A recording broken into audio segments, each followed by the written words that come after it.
جہاں علماء حق ہوں گے وہاں پر اور کیا ہوگا جہاں علماء حق ہوں گے وہاں پر اور کیا ہوگا خدا کی بات ہوگی اور نبی کا تذکرہ خدا کی بات ہوگی اور نبی کا تذکرہ ہوگا جہاں علماء حق ہوں گے وہاں پر اور کیا ہوگا اور آقا مدنی جناب محمد رسول اللہ صلی اللہ علیہ وسلم کا بچپنا حضرت حلیمہ نے میرے نبی کو دودھ پلایا حلیمہ کو بھی معلوم نہیں تھا کس بچے کو دودھ پلا رہی میں شعر بطور خاص علماء کے حوالے سے آپ تک پہنچا رہا ہوں ملاحظہ فرمائے جو بچہ بکریاں تائی حلیمہ کی چراتا ہے جو بچہ بکریاں تائی حلیمہ کی چراتا ہے جو بچہ بکریاں تائی حلیمہ کی چراتا ہے یہی بچہ بڑا ہو کر امام الانبیاء یہی بچہ بڑا ہو کر امام الانبیاء ہوگا جہاں علماء حق ہوں گے وہاں پر اور کیا ہوگا اور ایک شعر تاریخ کے حوالے سے پڑھتا ہوں امید ہے اور بھائی دودھ کا کام اگر کسی کا ہو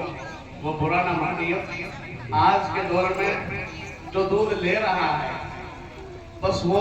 پیسے بھی منہ مانگے بھی دے دیں تو بس وہ اسی شک میں رہتا ہے کہ دودھ اوریجنل مل بھی رہا ہے یا نہیں مل رہا ہے شہر میں تو خاص طور سے ایسے ہی ہے گاؤں میں تو پھر بھی بہت بہتر ہے کہ یہاں سامنے ہی دودھ نکال کر کے دے دیتے ہیں حضرت عمر فاروق کا دور یاد رکھیں اور یہ میرا شعر بطور خاص ملاحظہ فرمائیں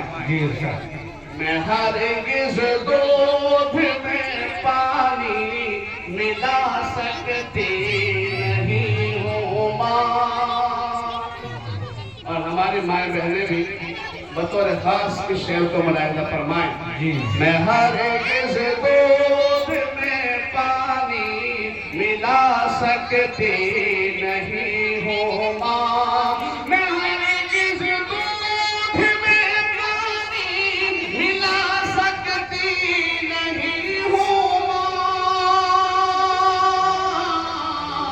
عمر دیکھے یا نہ دیکھے خدا تو دیکھتا ہوگا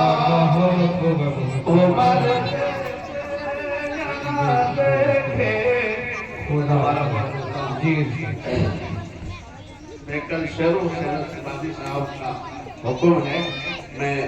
اصل میں حضرت عمر فاروق رضی اللہ تعالیٰ عنہ کا دور ہے اور ایک ماں اپنی بچی سے کہتی ہے صبح دودھ لینے والے آئے ہیں تو اس میں پانی ملا کے کیا جاتا ہے لیکن دور عمر فاروق کا وہ ماں بھی ایسی نہیں تھی لیکن وہ اپنی بچی کا امتحان لے رہی تھی بطور خاص ملاحظہ فرمائیں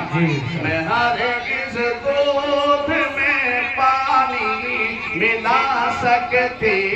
نہیں ہوں ماں میں ہرگز دودھ میں پانی ملا سکتی نہیں ہوں ماں عمر دیکھے یا نہ دیکھے خدا تو دیکھتا ہوگا عمر دیکھے یا نہ دیکھے خدا تو دیکھتا ہوگا ماشاءاللہ جہاں علماء حق ہوں گے وہاں پر